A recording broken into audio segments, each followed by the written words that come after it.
Mikio is an ugly and lonely idiot who finds himself in a gaming world. Upon realizing that he can no longer return to his real world, he decides to live his best life by preparing a sexy slave harem for himself in an unending clapping festival. Before this happens, Mikio wakes up in a stable and wonders where he is.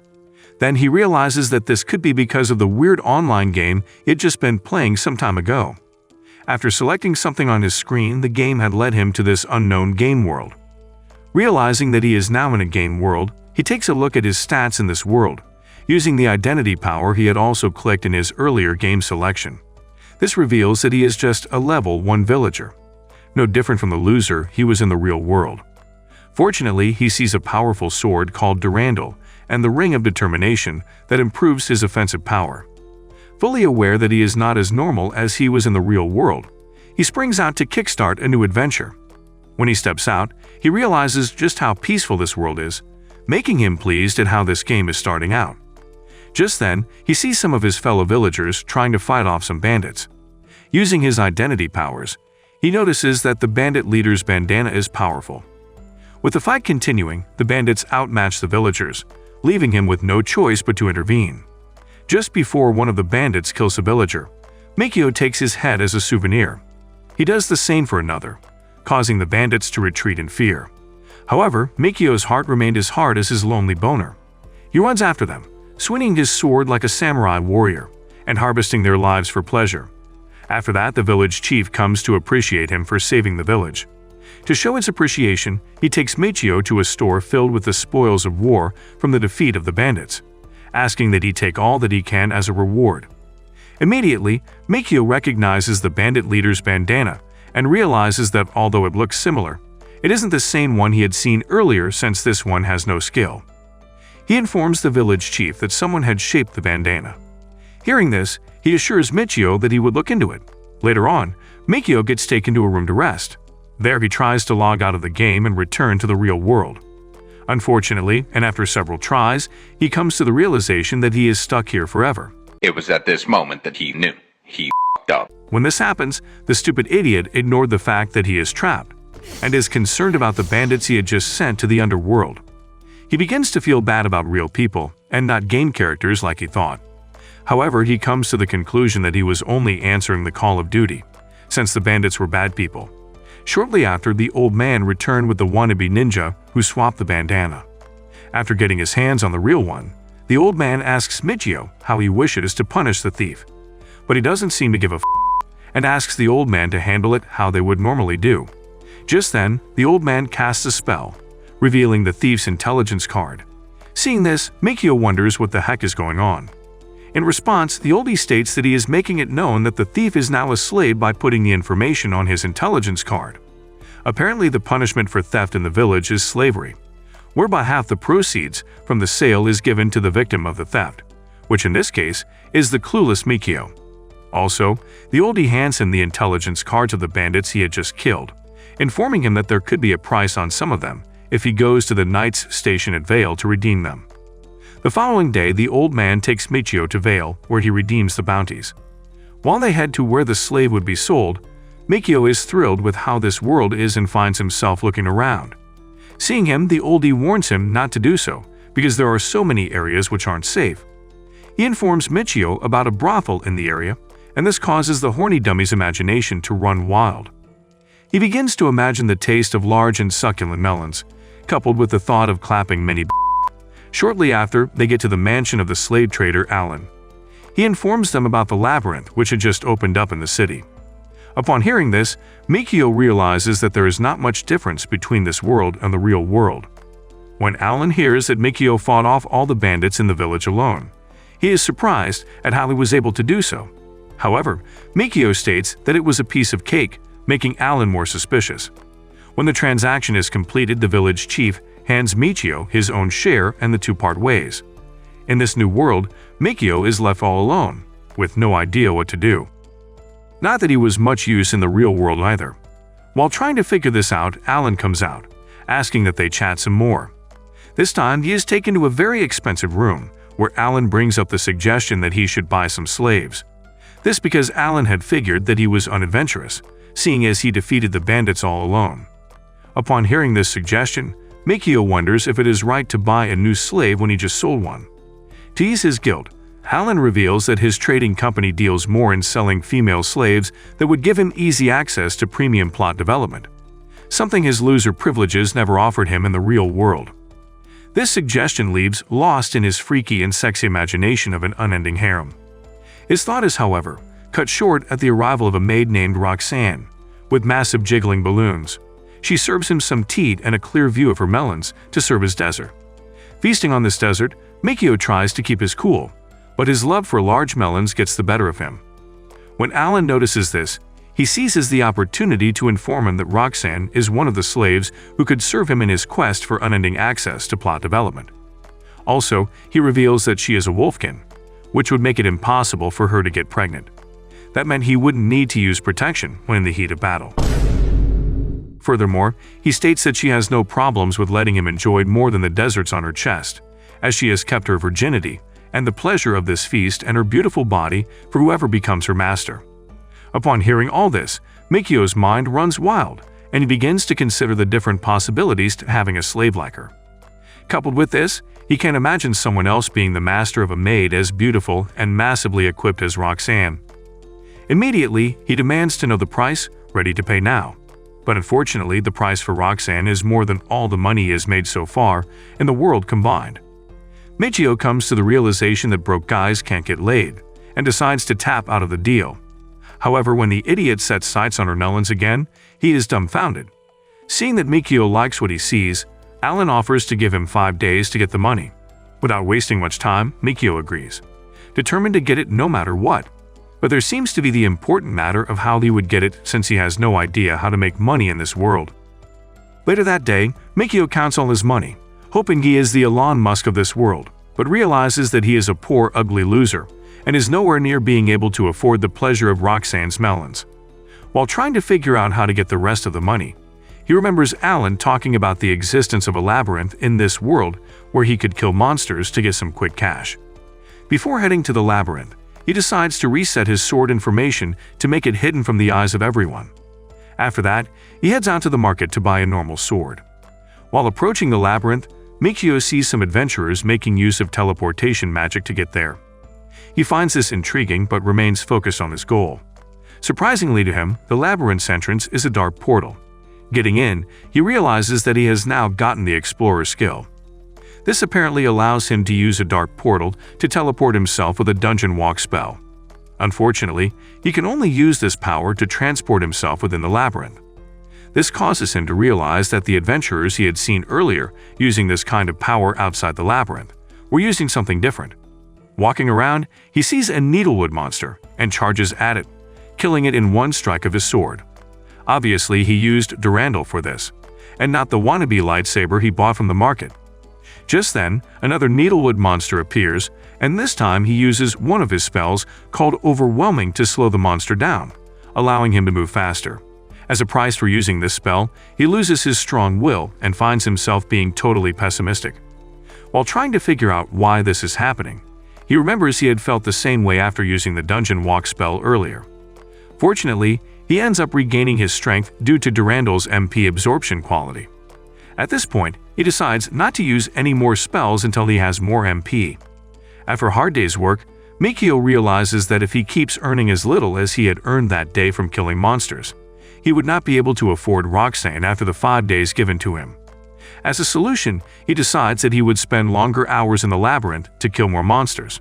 The next day, Mikio wakes up as early as possible, only to discover that he now has a new skill which allows him to teleport himself anywhere, just like the adventurers he saw the day before. He immediately makes use of the skill to teleport himself straight into the labyrinth. As excited as he was by this new skill, he begins to feel very weak due to the massive amount of MP he lost. When this happens, he decides to make use of Durandal's MP absorption once more to strengthen himself back up, by killing any monsters he could find. When he is done with this, he gets very tired and decides to take a rest. While doing so, he rests on the wall and ends up opening up a secret chamber in the labyrinth. Seeing the bright light coming from this chamber, the bastard assumes that this could be a hidden room filled with treasure.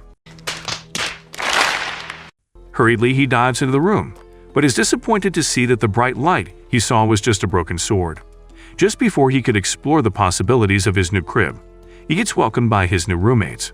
A group of monsters come at him, ready to clap the asshole. At this point, he realizes that this room was actually the den of the monsters. With several monsters approaching him, he charges at them like a drunk samurai warrior. For the first time, the shithead gets knocked to the ground by the monsters, making him know that this fight is not as ordinary as he is. Being the shit that he was, he immediately tries to escape by using the Dragon Walk spell, but this doesn't work since he is currently in the middle of a fight.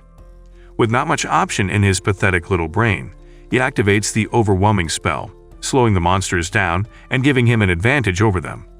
Even though he is only able to kill a few of them at once, due to the limited time of the spell, he continues to use it regardless of how much it affects his MP negatively. He does this, hoping Durandal would absorb much MP to neutralize the effect. Fortunately, he is able to take down all the monsters and save his pathetic self from being killed by them. On his way back, he met some lovers like him who had felt it was so important to watch the lifeless body of a bandit who had been led to meet his maker. When he asks his fellow losers what happened, they inform him that the bandits who had attacked the village were made to leave after a dispute with a rival gang. Now they must have returned to the city to seek revenge. On hearing this, Mikio is shocked since he expects that they wouldn't be as stupid as him. He thinks they would normally be after him since he wiped most of them out. However, he realizes that the bandits would want revenge on those who made them leave town in the first place. In a brief moment, he wonders how the men were able to know that the lifeless man was a bandit, but soon discovers that his left hand has been cut off, making it easy for his life-takers to get his intelligence card, which had refused to appear immediately after he was killed. The sight of this gives Michio a new idea. He realizes that it will take him a long time to get the cash he needs if he continues with the Labyrinth adventure. He figures out that he had earned way more by killing the bandits earlier than he had by killing a lot of monsters. With this, he concludes that he needs an extra and more lucrative source of income, one which would involve hunting bandits and claiming the bounties on them. When Mikio gets back to his crib, he thinks of possible ways to face a lot of bandits at once. As much as he acknowledges the danger involved in this, his love for cats keeps him motivated. The following day, he heads out and begins his search for bandits, using his identity skill. While looking around, he hears some dumbheads discussing the appearance of bandits in the slums, the very slums which the village chief had told him to avoid. Being the stupid idiot that he is, he decides to teleport himself there. On getting there, he finds some smelly villagers and no signs of bandits anywhere. Upon close observation, he figures they are being cautious since they aren't as stupid as him to consider walking around in broad daylight. Due to this, he decides to return at night. When he gets home, his smelly self realizes that he needs a bath. However, being the broke ass that he is, he can't afford an actual bath, so he uses a towel and water to clean his body. Furthermore, he realizes that he is no longer getting weak from using spells and figures it could be due to the MP he had gained from killing all those monsters in the monster's den. This makes him more confident that a bunch of bandits are no match for the great shinobi that has become. Later that night, Mikio heads out, ready to harvest some bandit lives. Unfortunately, he can't find them as easily as he had thought he would. Shortly after, he heads to the red light district in the city and realizes that it is completely different from how it is during the day. This shocks into his rod literally as he sees a variety of sexy melons and freaky backsides. Since he only has eyes for Roxan, he walks quickly past the district to avoid staring and eventually spending some money, which would reduce his chances of a lifelong harem even further. The idea of getting laid doesn't leave his head, and he is about to follow his dreams when he sees a bald-headed dummy come out of one of the buildings. Immediately, he identifies the baldy as a bandit and follows him secretly, hoping he would lead him to the bandit hideout. As expected, the bandit does so. While spying on the bandits, he overhears them talking about Hugo. This happens to be the name of the bandit leader he had sent headless to his ancestors in the village at the beginning. With this, he figures they could be part of the remaining bandits who had attacked the village. With no clear plan on what to do, he decides to head back to his crib. There, Dude informs him about the power struggle between the bandits living in the slum and those in the town. With this information, he tries to figure out a way to get more information about the bandits from the bandits. I guess we can all agree that this guy's pretty dumb. In the midst of his thought, the honey bastard begins to fantasize about Roxanne's succulent melons and what he would do if he gets hold of them after buying her the next day. With 1 day left until the deadline given by Alan, Mikio gets set and heads to the slums. There he meets an ugly bandit who he shows the thief bandana he had gotten in the beginning. He offers to sell it to the idiot in exchange for some information. Hurriedly, the bandit agrees and leads him to a room for a proper conversation. Then he requests to take a closer look at the bandana to be sure it is the real thing. However, when Mikio brings it out, he immediately charges at him, but the great shinobi dodges his attack. At that moment, the dummy brings out a disgusting weapon and threatens to kill Mikio if he doesn't hand over the bandana. Surprisingly, Mikio throws the bandana into the fire, causing the bandit to ignore him as he is more concerned about the bandana. This allows him to give the bandit a one-way ticket to the underworld. After that, he takes the bandit's hand as a souvenir. Since he had already begun the harvest of lives, he goes on to harvest the lives of all the bandits he could find in the rooms, also taking their hands as souvenirs. When he notices that other bandits have noticed his presence, he flees immediately using his teleport spell, leading him straight into the labyrinth. While taking a look at their intelligence card, he feels guilty for harvesting their lives, but consoles himself with the fact that this is a world without laws and human rights to protect anyone. Getting the cards is one thing, but exchanging them for the bounty seemed to be another challenge for Mikio. He worries about the fact that he had just exchanged some intelligence cards days ago, which could cause the knights to be suspicious of him. He considers the idea of going to exchange them in a different town, but figures they could ask why he killed the bandits and seek to know why he didn't take the cards to the knights in his town. While thinking about this, he sleeps off with the assurance that getting Roxan is now more of a reality than ever. The next day, he heads to the knight's station and finds the knight he had met on his last visit with the village chief. Without wasting much time, he shows him the intelligence cards and lies about being attacked by the bandits, which had caused him to kill them. Surprisingly, the knight asks no further questions and takes them into the building to examine them. Shortly after, he returns a pouch of money which he hands over to Mikio. When Mikio takes a look at how much he made, he realizes that this is way more than what he needs to purchase Roxan. Finally, his dream of getting laid is closer than ever. He immediately heads to the trading house to meet Alan and offers him the money for Roxan. Seeing how he was able to pull this off, Alan commends him and brings Roxan to him. When Roxan sees her new master, she apologizes for not believing that he could pull this off. Then the two establish a contract, making Mikio her new owner. Upon sealing the deal, he takes Roxan with him to his crib, one with a larger bed than before, enough to make room for his intended plot development. When the two are alone in the room, he sees that she is nervous and believes that she is scared. To ease her mind, he asks to touch her ears. Doing this causes his tiny tool to be hard. Since he didn't want to rush things, he begins to tell her about where he came from, demanding that she teaches him how things are done here. Also, he promises to take her with him to the labyrinth, and she is pleased to hear this, since she is convinced that she can be very useful to him in battle. Shortly after, she starts to unpack her bag and Mikio sees that she is barefooted. When he asks her about this, she replies that she had never worn footwear and had been barefooted throughout their journey to his crib. Since he felt guilty about not noticing this, he gives her his sandals. While he wonders if her legs will fit, she makes use of a spell that adjusts the size of the sandals to suit her legs perfectly. Just then, she turns around and Mikio, whose tool needed sharpening, seizes the opportunity to hug her from behind, promising to never let her go. Later that day, they head to the market to purchase some clothes for Roxan and some equipment to aid their fights. When they arrive at the store for clothes, Mikio lets Roxan take as much time as she needs to make her selection to clothe her insane body. When he hints about the planned showdown that night, she states that she would like to get some undergarments. Hearing this causes Michio's mind to run wild, but he calms himself and tells her to get to. When the two return from shopping, Mikio asks Roxan to sit on the bed with him, but she immediately sits on the ground, as much as she never imagined that it was possible for a slave to sit on the bed of her master. Mikio insists that she sits beside him. Then he pulls her closer, asking that they sleep together on the bed. Hearing this, she is nervous and decides to arrange the equipment they had bought. In the midst of this awkwardness, the receptionist arrives with the water for their baths. Immediately, Mikio sees the perfect technique to carry out his clapping mission. He asks that she scrubs his back and offers to return the favor.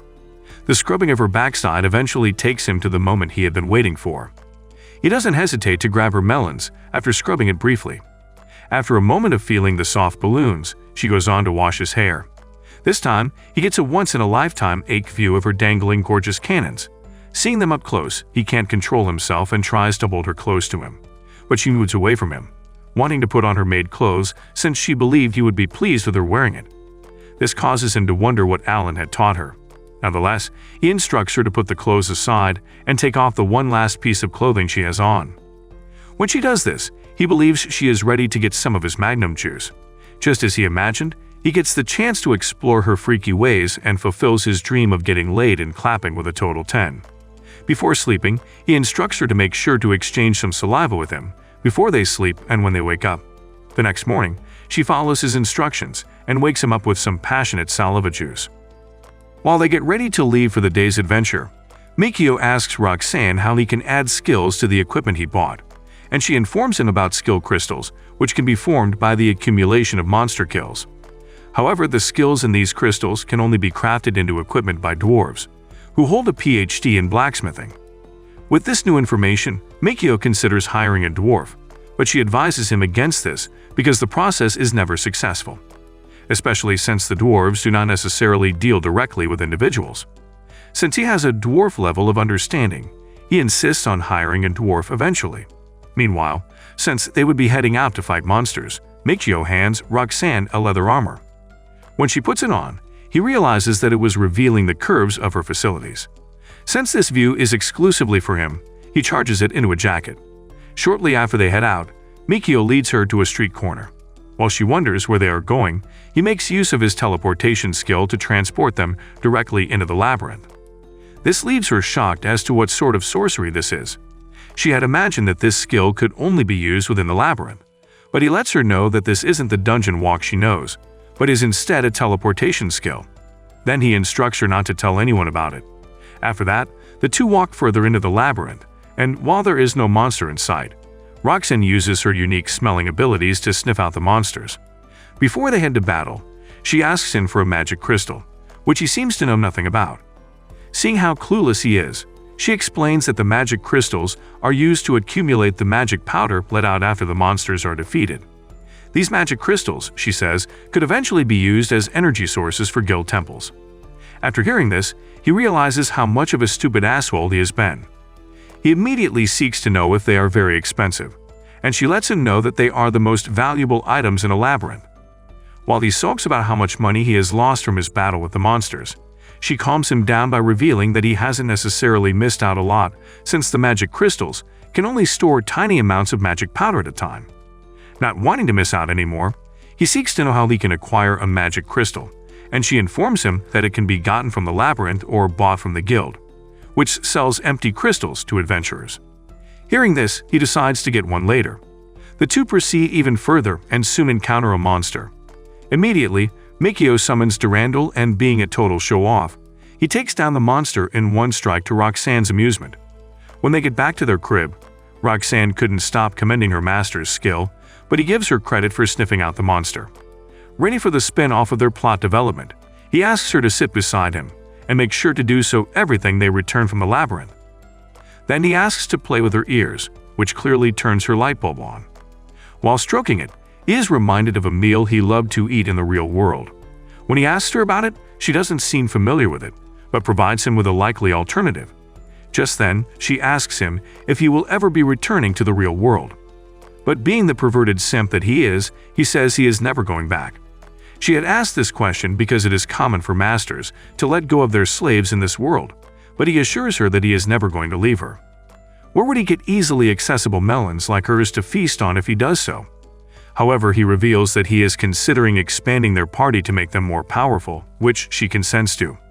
This makes him excited, as he believes she has just consented to his twisted idea of a harem. Later on, they go to get some empty magic crystals, and end up getting the black one, which meant it was empty. Roxan tells Mikio that the magic crystal changes its color, depending on the amount of magic powder stored inside it. Furthermore, she lets him know that after defeating 10 monsters, they turn red, purple after defeating 100, and green after defeating 10,000 monsters. On hearing this, Mikio gets eager to kill some monsters. The two end up defeating a couple of monsters, and since it was getting easier for them to defeat the monsters on the first floor, Roxan suggests they go to the second floor. Since he would be upping his game, he decides to figure out a way to attack multiple monsters at once. Meanwhile, the two head to the second floor, and he realizes that the monsters here attack as a duo. He tries using spells to defeat them, but soon realizes that his MP is not enough for it. Therefore, he goes old school and uses Durandal to finish them off. When he is done, his crystal immediately turns red, meaning he had just taken down 10 monsters. At that moment, he notices that he now has a bonus skill, which multiples his monster kills by 32, speeding up his crystallization upgrade. Upon killing a few more monsters, his crystal turns purple, shocking Roxan to the bones, especially since he hasn't killed up to 100 monsters yet. Once again, he tells her not to tell anyone about it. Just then, the two join hands to fight off the monsters and Michio gets shocked to see how good Roxan is in combat. Coupled with his fighting skills, he considers having the healing skill too. Roxan tells him that this skill is specially for the monks and can only be obtained after hand-to-hand combat with a monster. At first, he tries it out by reducing the power of his sword, but the monster remains standing, leaving Roxan with the perfect opportunity to finish it off. This gives her the monk skill. Wanting it for himself too, he decides to fight the next monster and ends up sending him on a journey to the underworld with his finishing punch. This activates the monk skill, which he uses to heal himself. The following day, the two find themselves in a deserted room in the labyrinth, which Roxan refers to as the waiting room. A room which leads to the crib of the first floor boss. Apparently, they would have to defeat the first floor boss to gain access to the second floor. Furthermore, she tells him that only one party can do battle with the first floor boss at a time, making it impossible for the door to be opened for more than one party. Therefore, each party wanting to do battle with him must wait their turn. Since they are the only ones in the waiting room currently, they qualify to go up against the floor boss. Due to this, Roxan seeks to know if her master is ready. Although he seems nervous, she is confident in his abilities. When the door finally opens, Roxan tells him that they might be lucky to find some equipment belonging to previous adventurers who were wiped out but the boss. You gotta be kidding me. As much as this should have clearly been a sign for them to retreat, they prepare themselves to take on the first floor boss. All of a sudden, it appears, looking like a skinny ogre.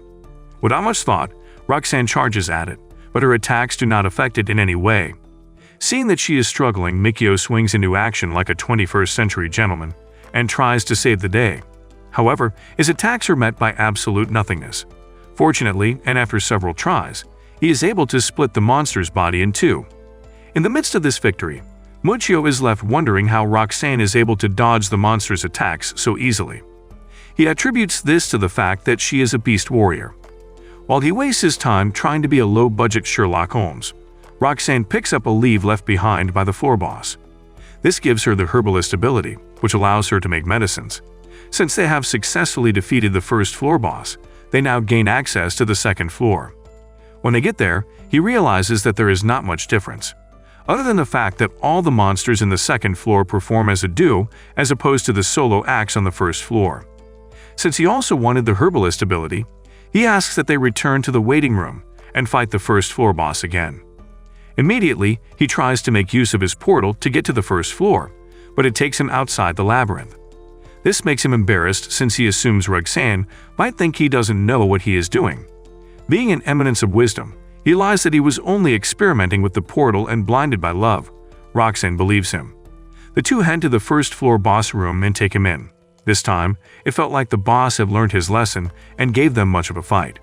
In the heat of battle, the monster tries to cast a spell, which Mikio stops. But this comes at the expense of a slap. The monster is about to spank him some more when Roxan stops it.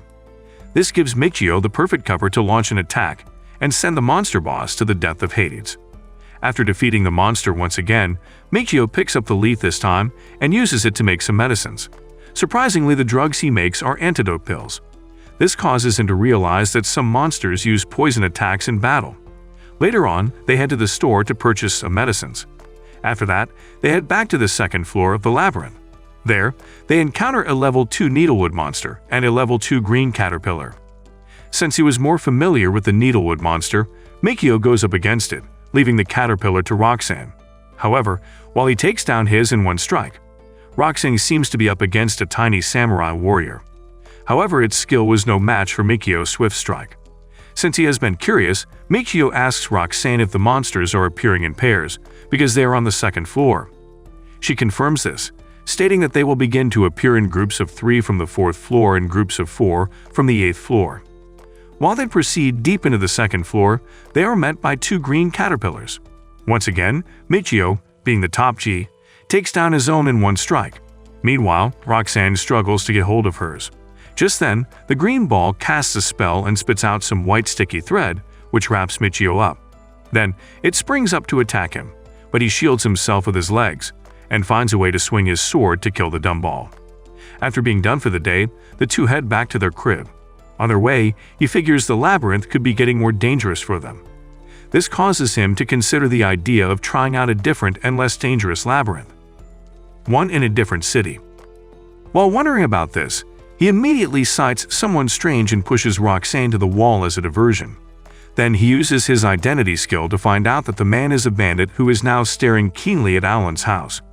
Due to this, the two visit Roxan's old master to inform him about his stalker. Alan, however, doesn't seem too bothered about this and assures them that he would handle it. But when he hears that his stalker is a bandit, he gets more concerned. While Alan wonders how Mikio knew the man was a bandit, he, not wanting to reveal his identity skill, tells him that he learned some things about them while trying to raise the money to buy Roxan. Shockingly, Alan buys this lie. He tells Mikio that this stalking is related to the village thief he had sold to him some days ago. Apparently, the slave has been sold to a man who seemed overly concerned about the thief's bandana. Hearing this, Mikio realizes that the slave must have had a connection with the bandits beforehand. He inquires about the slave, and is told that he is allowed to move freely in and out of the mansion since he has been bought. This meant that the case could sneak out at night and open the door for the bandits. As much as this worries Mikio, Alan seems so chill about it, and assures him that he's got everything under control. Just as they are about to leave the building, Roxan begs her master to help her by saving the granny who always took care of her while she was in Alan's household. Since he couldn't stand seeing Roxan worried, he offers to be hired as a bodyguard, an offer which Alan finds surprising but accepts anyway. Before Mikio resumes his duty as a bodyguard, Roxan charges him up for the task ahead by refreshing his Magnus in plot development. The next morning, the two get set and head out to await the intruders. Before then, Alan introduces them to his group of ugly combat slaves. Then, they put the lantern off, ready to unleash horror on anyone who sets foot in the building. Suddenly, after waiting in ambush for the intruders, Roxan perceives that the intruders have entered the building and tells others. Hearing this, Alan tells Mikio and Roxan to stay in the building to protect those that work in the mansion and cannot fight, which happens to be Mikio's plan from the start. However, while Mikio and Roxan keep watch of the inside, suddenly they see a level 3 bandit run into a room in the mansion. Seeing this, Mikio thinks to himself that fleeing into the room won't help the bandit. Then, he immediately instructs Roxan to stay behind, while he goes to check the room the bandit runs into. Getting to the room entrance, Mikio begins to think of which spell to cast, since there are some that are working, and some that he hasn't tested at all. However, while checking his spell list, he eventually picks the one he feels is suitable, considering its name, which is equivalent exchange, even though he does know how it works but assumes it has to do with give and take kind of thing. At that moment, he enters the room and the bandit, after noticing there is someone in the room, moves to attack him in the dark, which makes Mikio quickly cast his equivalent exchange spell. Suddenly, there is a quick clash of swords, and when this ends, it seems Mikio has defeated the bandit, but is weakened by the amount of MP the spell consumed and falls to ground. Although, he is glad the spell actually worked, but still wishes it didn't because of how weird he feels at the moment. At this moment, Roxan comes in to check up on him, while Alan also arrives to check the bandit that ran into the mansion. Suddenly, he notices the splash of blood on the floor and believes it to be a self-destruct orb, which he didn't think any of the bandits would have. Hearing this, Mikio is glad that Alan did not figure out he cast a spell, and at that moment, he swallows a pill and he recovers some of his MP, but still a bit weak. To think of it, Mikio believed if he had been the first to run out of HP, he would have ended up like the bandit too. Later, Alan appreciates Mikio and Roxan for their help and gives them a monetary reward, which they collect and leave immediately. On their way home, Mikio is busy thinking of how weak he feels and the need for him to recover his MP very soon. Suddenly, Roxan apologizes for letting this happen to him because of her selfish demands, which he tells her not to apologize about, as he thinks within himself that he is the cause because of his decision to test the spell. Immediately, to restore his MP, Mikio uses his teleportation spell to get them into Vale Labyrinth. Suddenly, on entering the place, Mikio becomes very weak as he falls on his knee due to his use of spell again, which makes him get mad at himself. However, he begins to kill some monsters and is able to recharge his MP completely. At this moment, he goes through his spell lists and finds out 4 novice spells of fire, water, earth, and air have been added to it, putting him in a dilemma of not knowing which to cast first.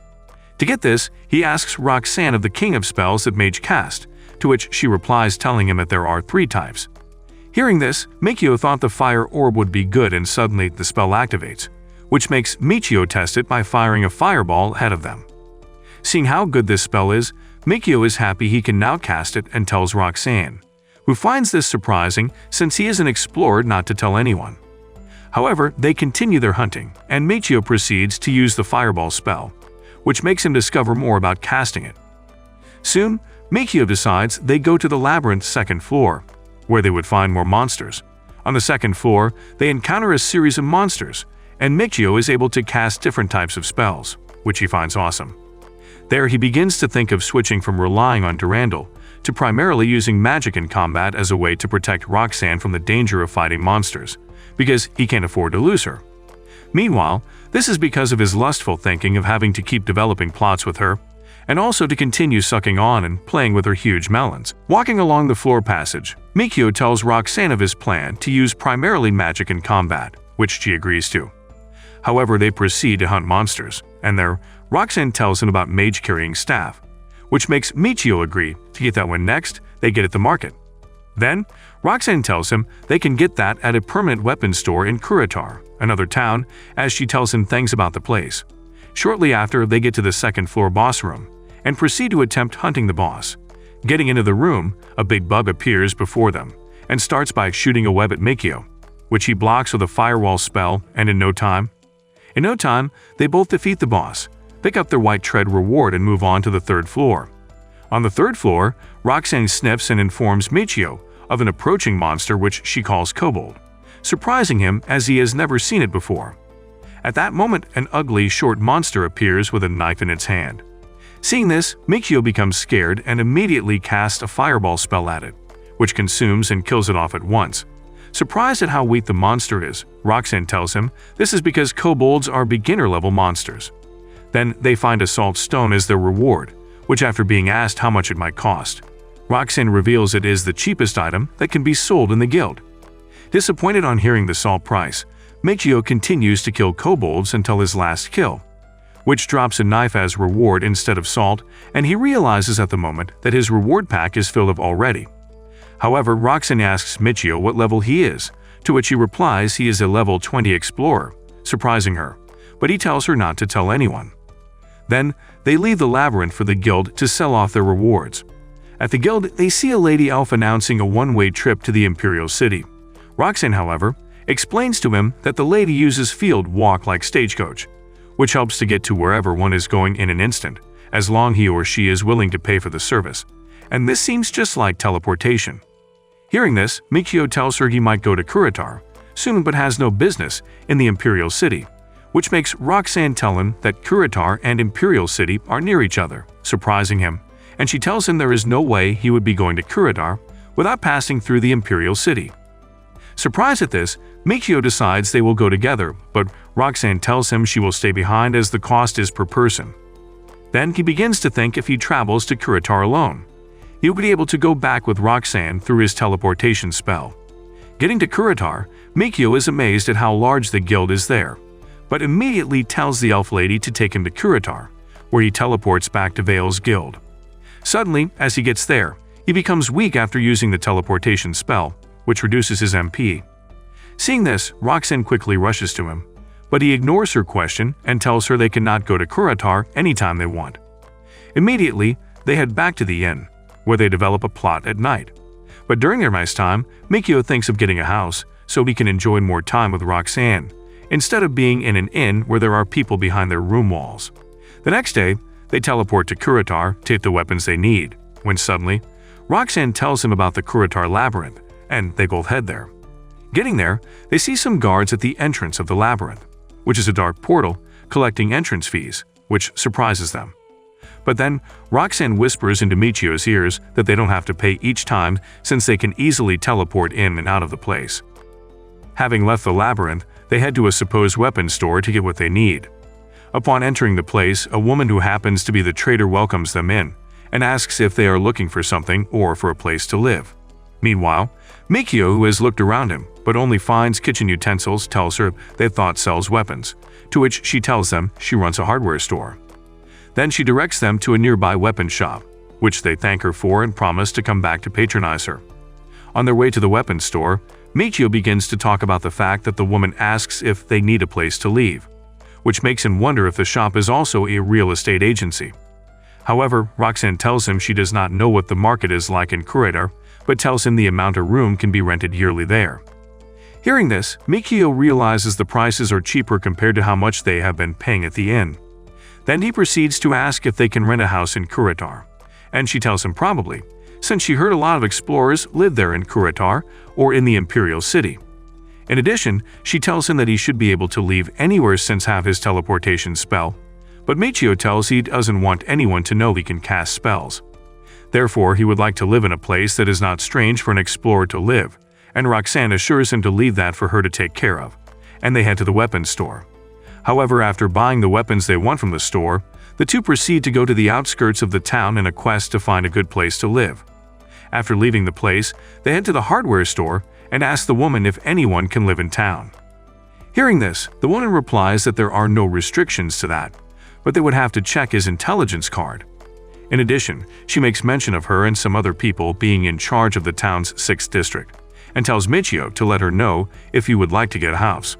However, she asks Michio of the type of house he would like to purchase, to which he replies saying she should tell them the type of places available, and tells her his budgeted amount.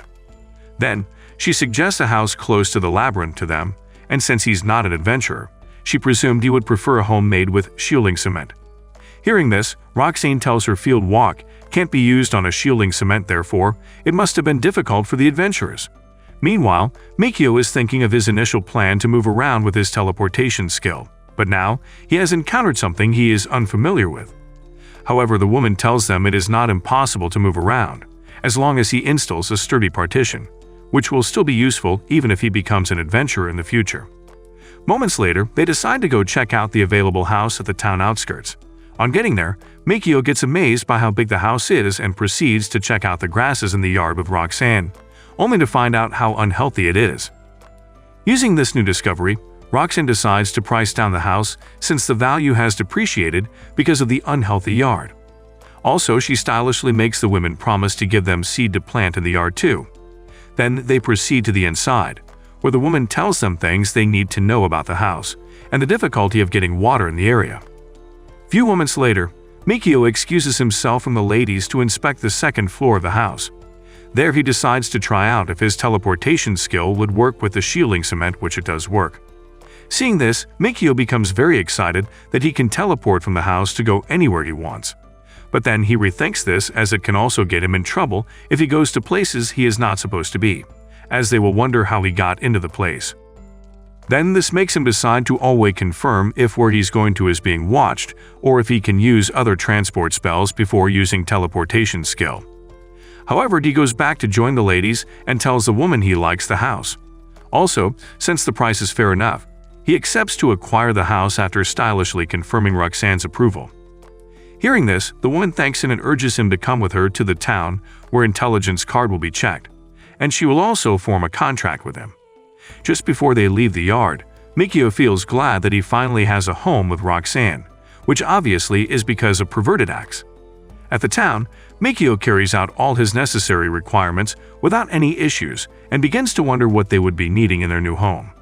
There, they decide to check the hardware store to choose what they need, which makes the woman try to persuade Michio into buying kitchen equipment for her. Meanwhile, Roxan, after seeing this, strikes a deal with the woman by telling her she will give them a discount on the house price if they pay for the equipment alongside their house rent, and she agrees. Shortly after, they leave the store, and on their way, Roxan tells Michio of how happy she is that she made the woman give them a discounted price for their purchases. But then, Mikio believes this is so because of his 30% discounts he gets on anything he pays for, then proceeds to talking about other things they would be needing to set up the house. Suddenly, they teleport home, making Roxanne unable to believe her eyes when she enters the house, since they have been told the walls were made with shielding cement. There, Michio tells her he had to verify all things before they buy the house, which makes him realize he can teleport within the walls. However, Mikio tells her they would be going back to Vale Labyrinth, and soon they arrive on the 3rd floor of the labyrinth. Meanwhile, Mikio is glad he would be able to use his newly acquired wand to cast spells, and soon they encounter a small bug ahead of them. However, to kill it, Mikio believes it will be able to withstand more attacks compared to the bugs on the 2nd floor that withstood 4 attacks before dying. Then he proceeds to cast 3 fireball attacks against the monster, which surprisingly ends the monster's life. Send more fireball attacks added to kill it. That night, they head back to the inn where Mikio begins to think of the fact that they are leaving the inn soon. He thinks of the inn being the place where he and Roxanne spent their first night together. However, later that night, the two decide to develop a nice plot together, since it is their last night in the inn, which makes Michio clap her rice cake so hard. The following day, they are set to leave the inn, which they believe they will miss a lot. Thence Roxanne tells Michio about the inn being the first place he took care of her when he bought her, therefore she is sure he would take care of her more in the future. However, they leave the inn and head for their new house. Getting there, Roxanne tells Michio of her need for water to clean the house, which makes him cast his waterfall spell to provide the water. While Roxanne cleans the house, Michio tells her he would be heading to QUALITY Labyrinth to check out how it is. Getting to the labyrinth entrance, Michio finds out that the knights guarding the place are collecting a silver coin entry fee from explorers. Anyways, Michio pays the fee and heads into the labyrinth.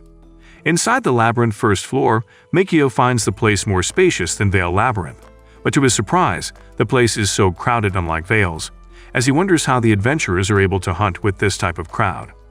However, after walking around and examining the place, he finds an empty passage, perfect for him to cast his teleportation spell back home, which he quickly does and finds himself in his new home. Getting home to Roxanne, who is still cleaning, Michio tells her they can now enter the labyrinth anytime without having to pay the fee. Meanwhile, after Michio says all this, Roxanne proceeds to greet him in a pleasant way, as maids greet their masters, which soothes him and makes him grab her closer to himself.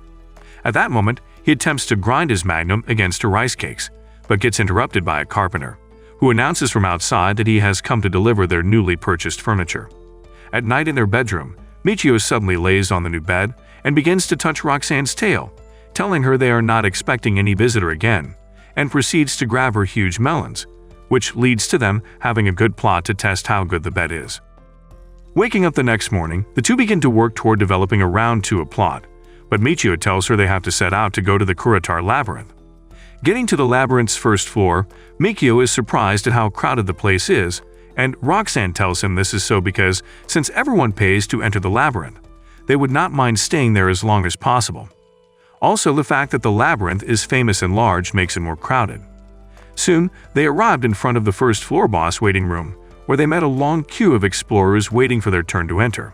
There, Michio believes people must have reached the highest floor of the labyrinth, considering how crowded the place is said to always be. But Roxanne tells him nobody has ever been to the last floor, and one emperor party has ever reached the 91st floor. Hearing this, Michio becomes surprised as she thinks of how far they still have to go. At this moment, Roxanne calls his attention that it is their turn to enter.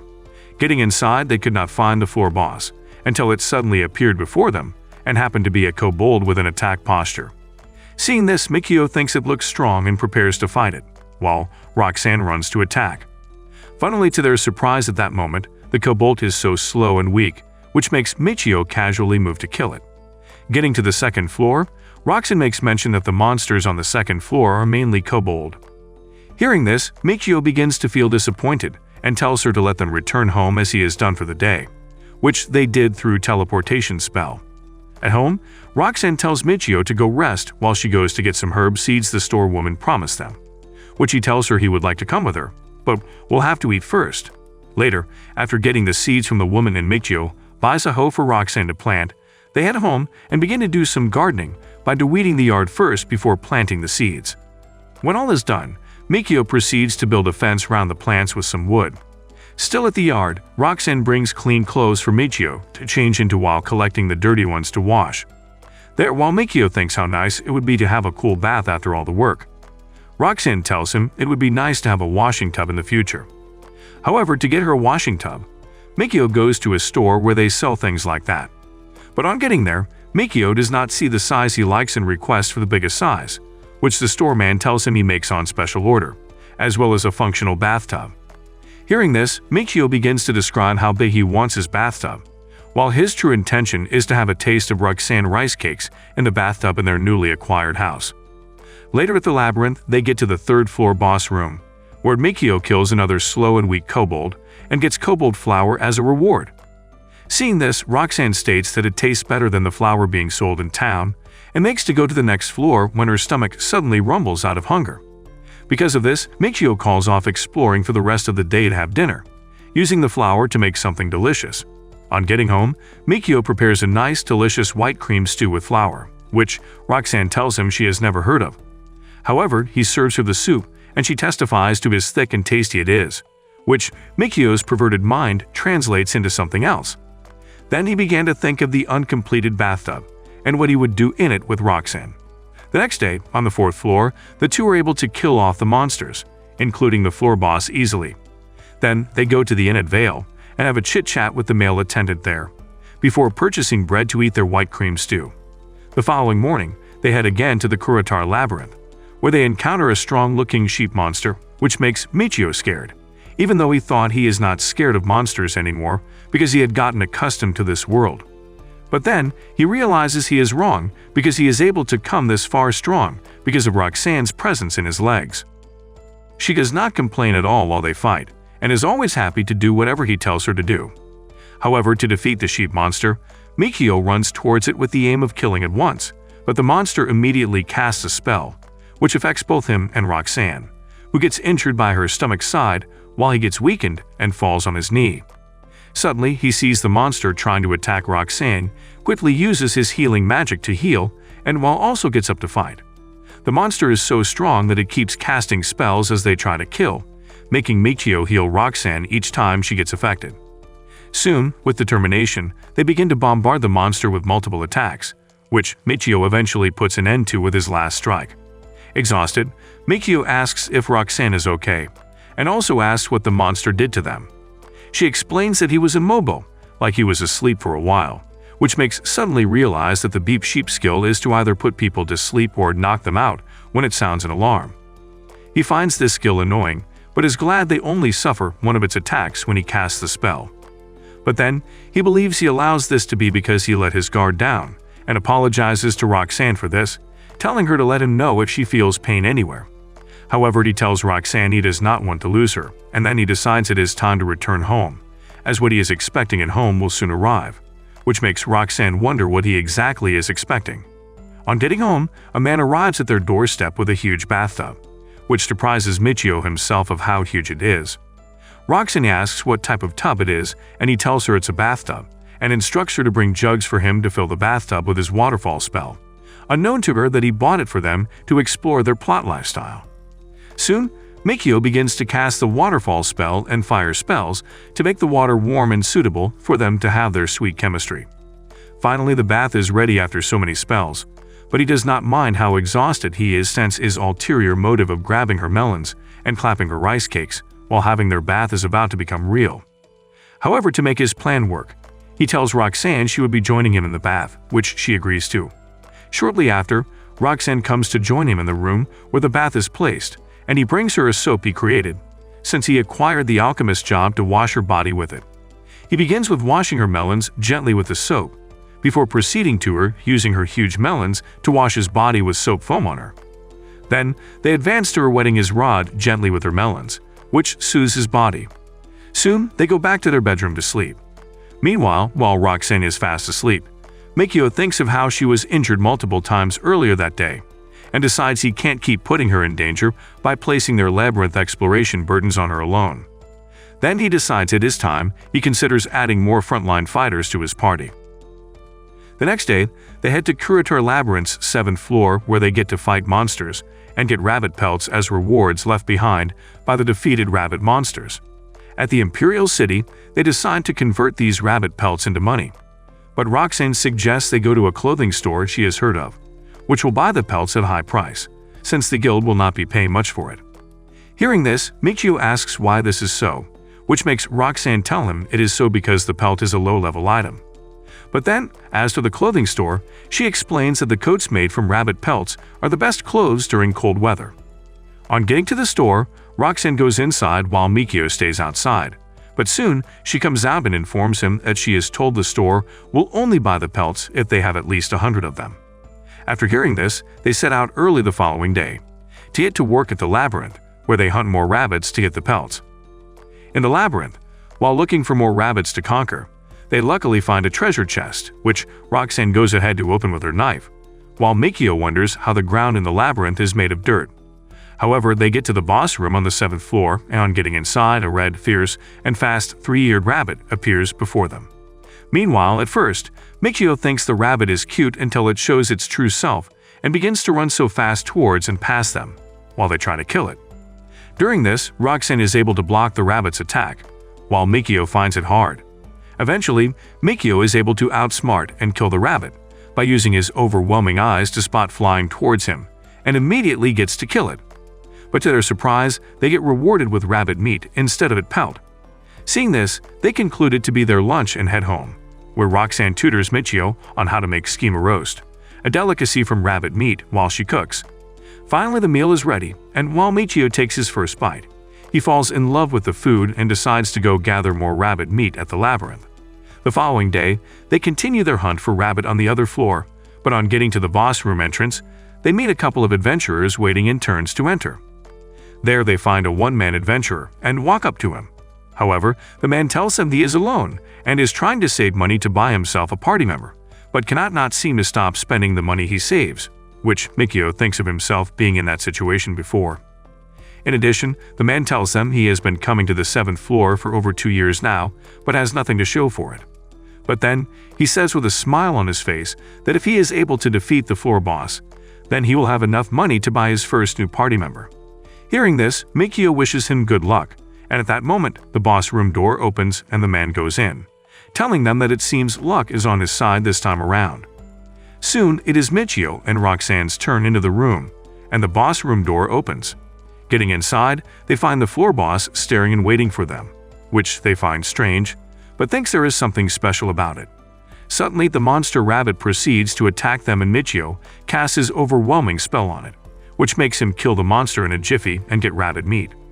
Wondering how he is able to kill the monster with a strike, he baffles that there is nothing special after killing the monster. Suddenly at that moment, he notices something shining from one side of the room corner and decides to take a closer look, only for him to find clothes and a sword on the ground. After thinking, he realizes these things belong to the one-man adventurer that came in before them, who seems to have been defeated by the monster. Also, this explains why they find the monster already in the room by the time they got there. However, among the things on the ground, Michio finds a black magic crystal, which Roxan tells him if he can press his own magic crystal against it, they would merge easily. Doing this, Michio remembers the man again and begins to wonder if this is how adventurer's life ends within a twinkle of an eye. However, while Roxan asks what is wrong with him, he tells her to let them go home. On getting home, Michio seems very sad as he decides to be rough while creating a plot with Roxan later that night. This, however, is the result of his sad mood and thinking of how dangerous the labyrinth can be, which leads him to also thinking that he might be the next victim of this unfortunate circumstance. During the night, Michio finds it hard to sleep as he gets up to sit on the bed, waking Roxan hope in the process. Roxan, seeing that her master is worried, proceeds to try to comfort him by burying his face in between her cannons, as a means of making him fall asleep. The following morning, they proceed with their hunting at the labyrinth. While killing the monsters, Michio begins to remember what happened to the man the previous day, making him scared a bit, but then he is determined to be stronger for him to live. At that moment, he decides to use his overwhelming spell on the monsters he meets. Surprisingly, after defeating the last rabbit monster and picking its pelts, Michio realizes he has met his required 300 pieces of pelt and heads to the Imperial City. There they meet with the clothing store manager, who tells them to wait a moment, because considering the amount of pelt they have, they would need some time to count them. While waiting, they both decide to check the store, and not long, Mikio finds a nice and silky sleepwear and decides to buy 2 different colors for Roxan, since it will entice her into keeping his magnum dry. At that moment, they are called back to business and are given their pay for the pelts, which after, they decide to go home. At home, Roxan thanks Michio for getting her the sleepwear and asks which color he would like her to wear, while he takes care of her that night, in their words. Hearing this, he informs her he would answer her only after he has taken their bath. However, while casting spells to make water for the bath, Mikio becomes weak and realizes he is out of MP. To replenish his lost strength, he told Roxan to come with him to the labyrinth to fight some monsters, since making a hot bath for them seems to be consuming. On getting to the 7th floor, they encounter 3 different monsters again, and since they have encountered them before, Mikio is confident that he would defeat them in no time. Unfortunately for him, things didn't go as he planned, as one of the monsters, an oxen-like animal, hit him with its horn, making him weak, but he was able to kill it.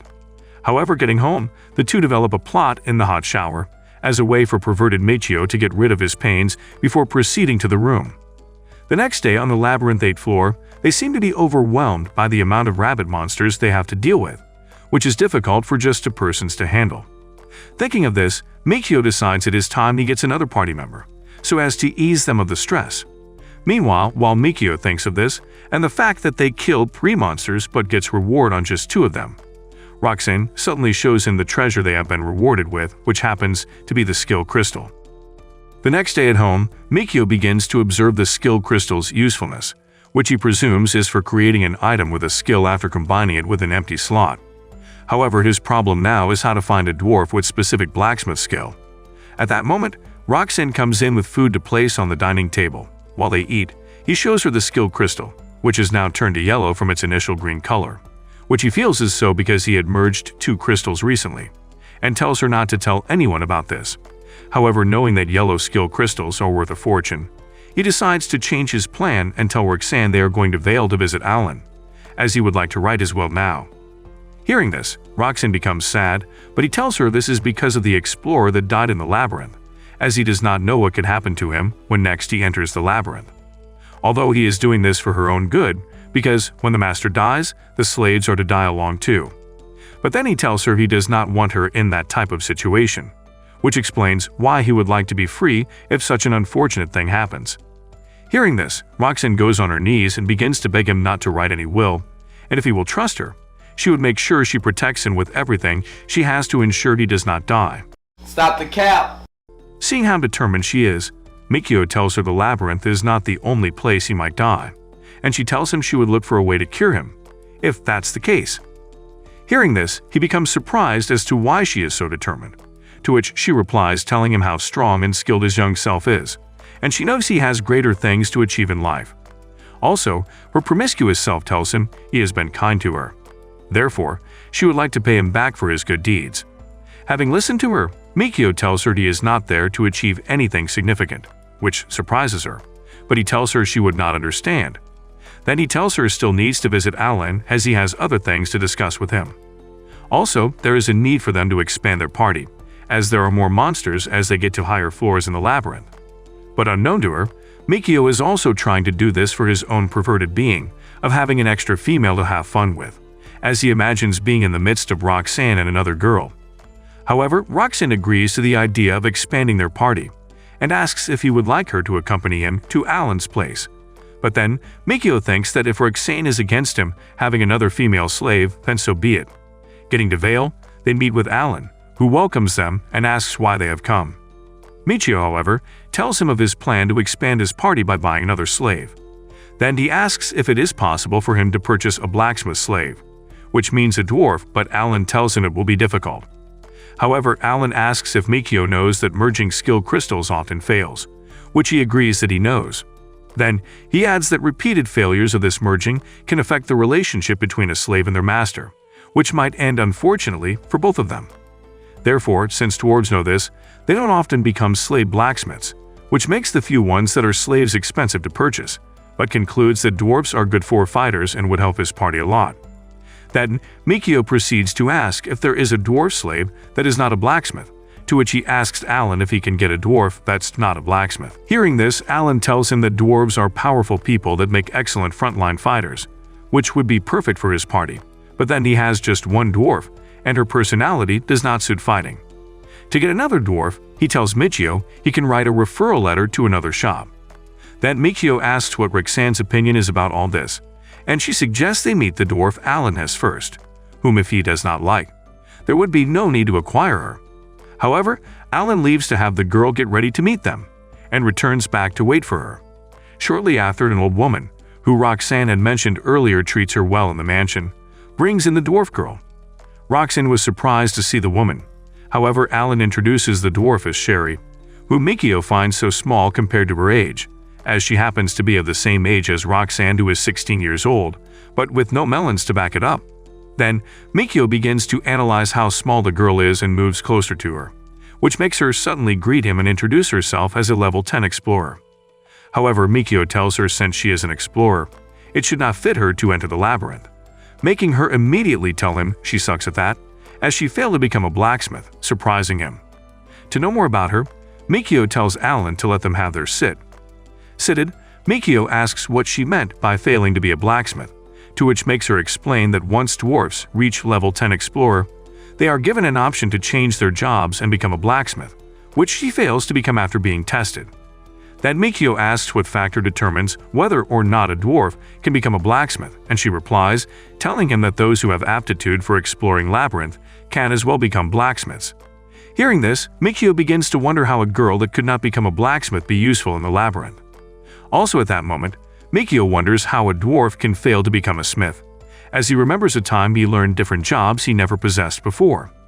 Then he proceeds to ask if it is possible for her to become an explorer in the future after failing once, but she tells him only level 10 explorers are allowed to change their jobs, and there have been some changes with that, but she does not know about it.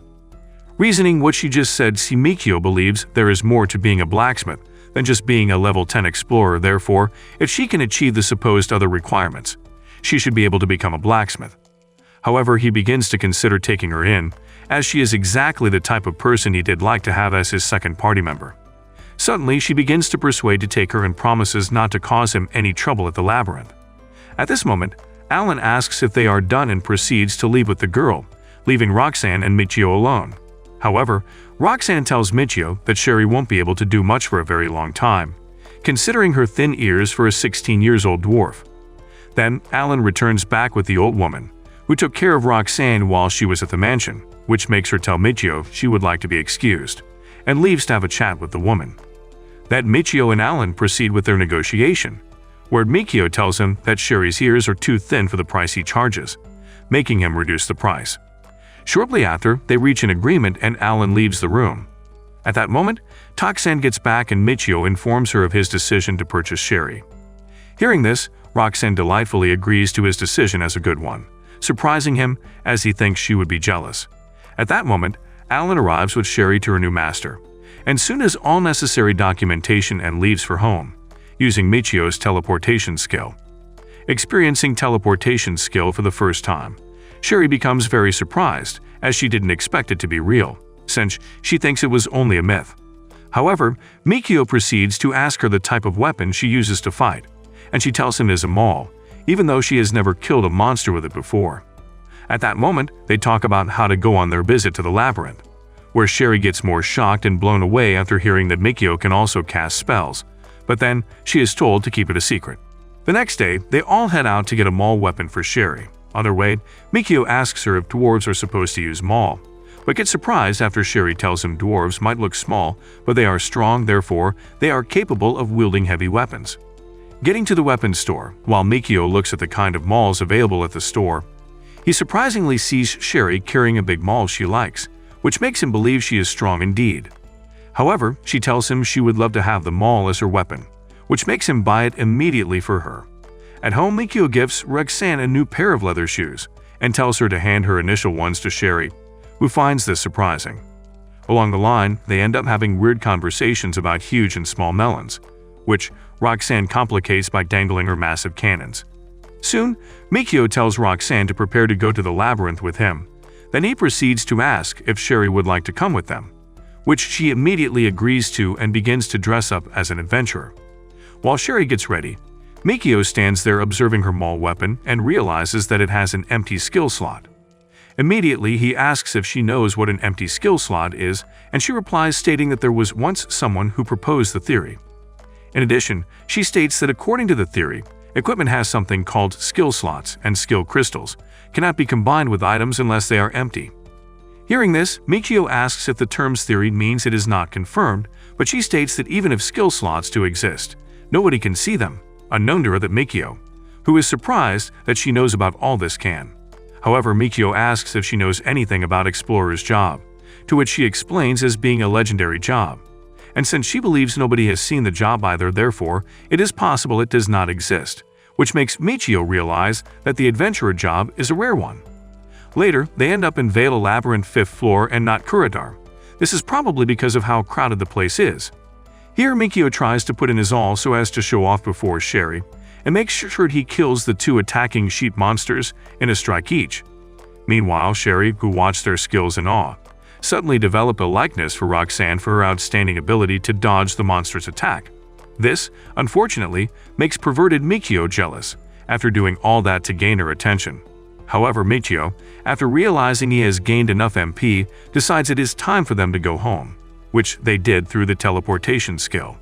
On getting home, Sherry seems to be worried until Mikio asks her what the matter is, and she proceeds to cheerfully ask if they can travel to anywhere they want with the teleportation skill aside just the labyrinth.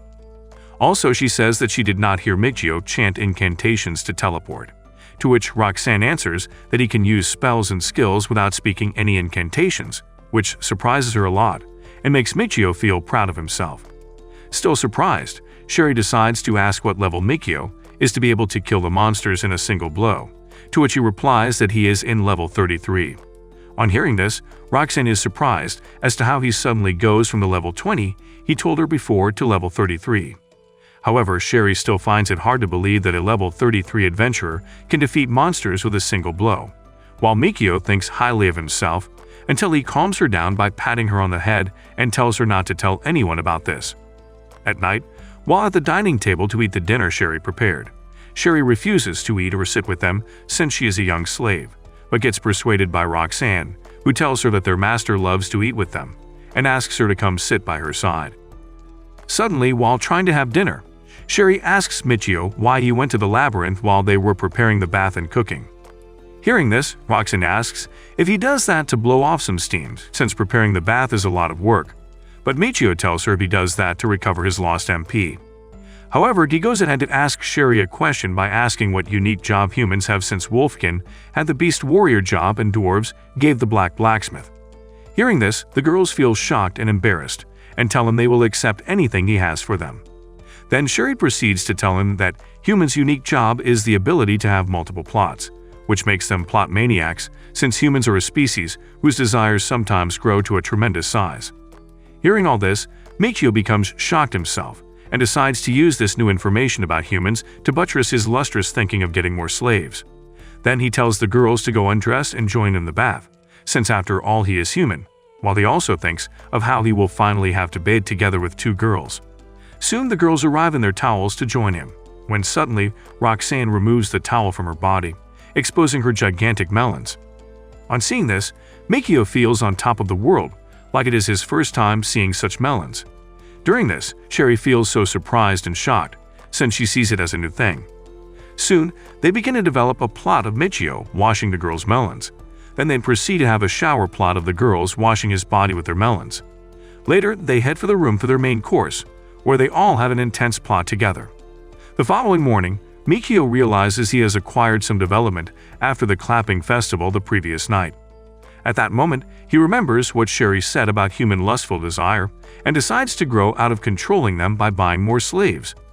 To do this, he begins to purchase slaves so as to develop his harem as much as he wants, and turns his home into an inn where he has multiple buffet options, with an unending supply of melons and rice cakes to feast on.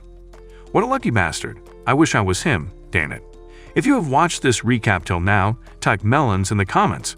Subscribe and check out other videos.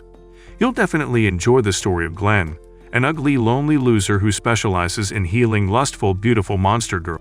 Using very intimate, freaky treatment methods, he is able to heal and also give his patients ecstasy, which makes them fall in love with him and always leaves them craving him and wanting more. Want a taste of more? Check out our last recap and find out.